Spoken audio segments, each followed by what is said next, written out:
అమ్మవారి ఉపాసన ద్వారా సాధించలేనిది లేదు. ఒక్కటి గుర్తుపెట్టుకుంటే చాలు.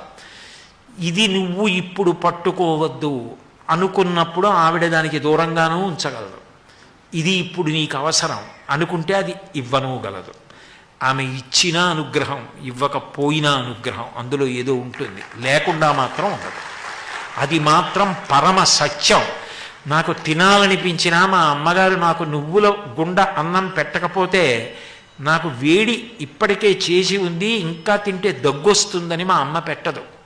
మా అమ్మ పెట్టకపోవడంలో నా క్షేమం ఉంది. మా అమ్మ పెట్టినా నా క్షేమం ఉంది. పెట్టినా పెట్టకపోయినా ఆమె పాదాలు వదలకపోవడంలో భక్తి సంస్కారములు ఉన్నాయి. అటువంటి తల్లి కొలువైనటువంటి విజయవాడ పట్టణానికి లోటెక్కడుంది? అటువంటి పట్టణానికి వచ్చి మారు వడ్డన